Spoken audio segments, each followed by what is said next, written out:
I mean, they were brilliant. Obviously, I've been waiting a long time to film Grey's final scenes, so to actually be able to do those final scenes, to be able to do them on the new lot, to watch all the pieces of the jigsaw sort of coming together and, seeing how it all plays out with the other characters, finding out what Grey's done. It was really exciting. And it's, like I say, it's been a long time coming, but it was a lot of fun. It was very intense, very exhausting, but I really loved it.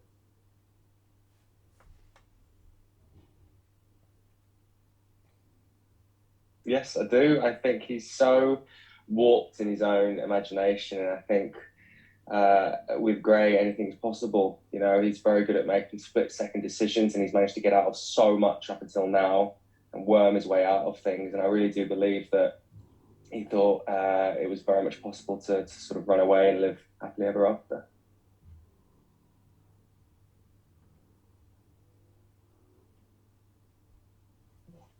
The vast majority seem to now.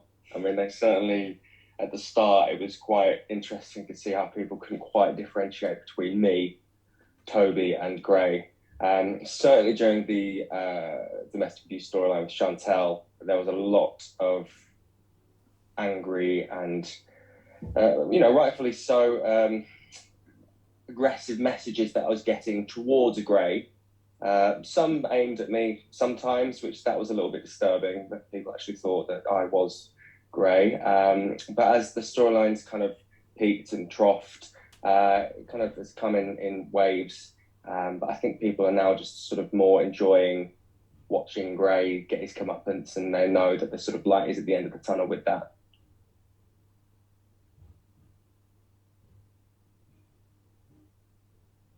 I think he does. I think they did very much fall in love. I mean, sort of, she was this fiery ball of energy that sort of came into Gray's life when he probably really did need it, and she showed herself eventually to be someone who could be a great mother to his kids, a great mother to Jordan. And whilst he is an opportunist, and there's definitely an opportunity to sort of reset his life with her, live this new life. Yeah, I mean, he definitely does have feelings for her, but there is a slight agenda to it as well. There's always got to be something in it for Gray.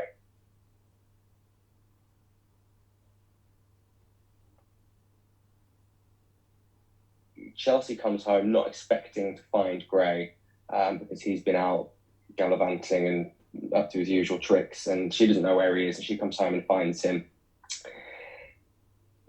Gray's objective at this point, he wants to earn Chelsea's trust. Like I said, he wants that sort of fantasy idea in his head that they're going to run away together and live this happy life. And he just needs to earn Chelsea's trust. Just listen to what I'm saying.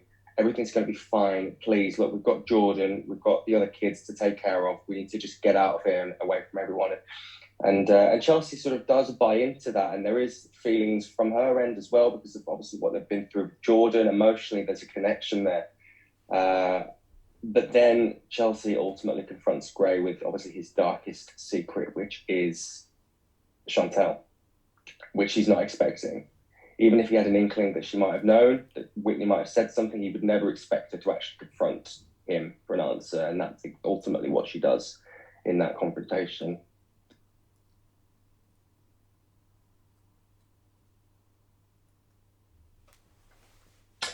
I think he is because I think he's thinking, well, if this person who supposedly loves me can take on my darkest secret and still love me and still be with me and want to be the mother of my children, then, he sees a future in that.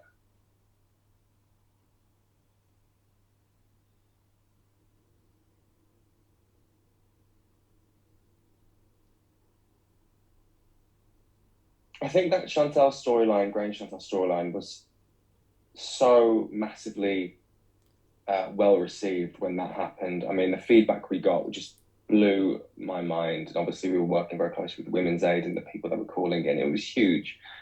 Really wasn't expecting the response that we had. And then I think the way the storyline went was a bit of a curveball.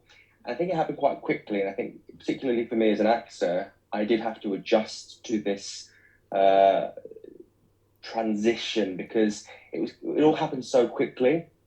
And I can understand where the audience are coming from. I absolutely do. And obviously, with soap, you deal with these sensitive storylines, but naturally, they can go off and become a bit more heightened and dramatic. And for me, it was just about sort of trying to keep the truth with Gray, try to eliminate the idea that he's just going to go off and become a serial killer. I was trying to sort of find these sort of motivations, find the truth of why it got to the point that he had to kill Tina, why ultimately he had to go and then kill Kush, sort of keep that narrative going and sort of hold on to that journey that he had with Chantel for that sort of 18-month period. But I can totally understand where the audience were coming from when that sort of happened.